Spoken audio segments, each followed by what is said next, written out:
Šiandien iš šitos tribūnos kalbėsiu atsiliepdama į nacionalinės rajonų ir miestų laikraščių leidėjų asociacijos nacionalinė spauda, kultūros periodinių leidinių asociacijos pagalbos šauksmą, kurio nei vyriausybė, nei susisiekimo ministerija, nei Lietuvos pašto vadovybė negirdi. Tautos teisė žinoti ir gauti įvairią objektyvę informaciją ir vėl kilo grėsmė. Netrukus viešai girdėsime vieną tiesą nacionalinio transliuotojo. Žinoma, regiono žmonėms aktualių naujienų ten nebus.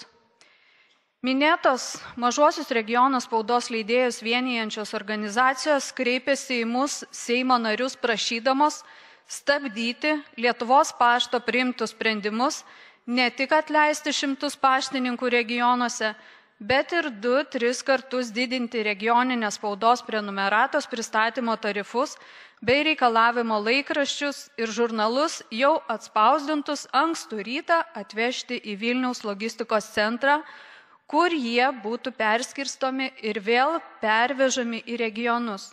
O ką mes? Ogi nieko. Daugelis, manau, net neperskaitė šio kreipimosi. Aš tai perskaičiau ir manau, kad šie Lietuvos pašto sprendimai yra mirties nuosprendis regioniniai spaudai. Mažieji leidėjai jau kartą sugebėjo išgyventi pristatymo tarifų didinimą, išgyveno pandemijos ribojimus. Tiesa, kad išgyventų teko atsisakyti dalies darbuotojų, persikelti į kuklesnės patalpas ir net pradėjo leidinius spausdinti Lenkijoje ir panašiai. Šio smūgio, kaip teigia leidėjai, nebeišgyvens. Jūs man paaiškinkit, kaip įmanoma parengti leidinį su šviežiom naujienom, atspausdinti jį ekonomiškiausias paslaugas teikiančioje spaustuvėje, nuvežti jį per Lietuvą 300–400 km į Lietuvos paštos logistikos centrą esantį Vilniuje iki ankstyvo ryto. Priminsiu, kad laikraščiai spausdinami, kaip teigia leidėjai, iki 21 valandos. Paaiškinkite man logiškai taip pat. Čia kaštų taupimas, ekologiniai sumetimai ar kas, vežant regioninius leidinius į logistikos centrą Vilniuje ir iš jų vėl į regioninius paskirstymo centrus pašto skyrius.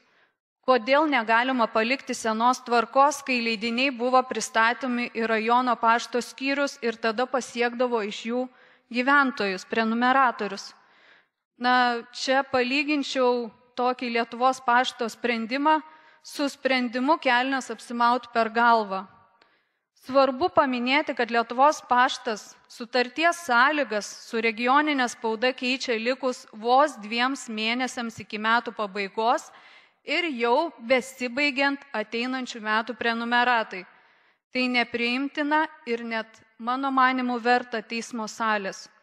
Šiuo metu periodinių leidinių leidėjai regionuose yra tapę Lietuvos pašto reformų reorganizacijų įkaitais. Nuo šios organizacijos sprendimų priklauso, ar turėsime vieną tiesą ir šviesą, nuo valstybės finansavimo priklausomą nacionalinį transliuotoją ar spaudą, ar nuomonių įvairovę, kuri būdinga demokratiniai visuomeniai. Regioninė spauda prašo atsakyti į klausimus. Kodėl 2021 metais buvo kuriami paskirstymo centrai, o redakcijos spaustuvės iš anksto nebuvo informuotas apie tokius sprendimus ir galimus logistikos kaštų padidėjimus. Kodėl 2023 metų vasarą prenumeratos pristatymo kainos leidinius pristatant į paskirstymo centrus tapo didesnės nei leidinių logistika ir jos kaštai. Kodėl 2023 metais buvusi tvarka negali likti?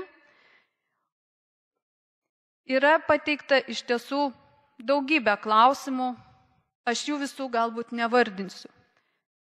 Prašau vyriausybės vadovę, susisiekimo ministrą, Lietuvos pašto valstybės vadovybės išgirsti mažųjų regioninės spaudų leidėjų prašymus ir nekeisti esamos logistikos tvarkos bei nedidinti platinimo įkainių O jei jie būtų pagristai didinami, rasti galimybių leidėjams kompensuoti padidėjusius kaštus. Ačiū.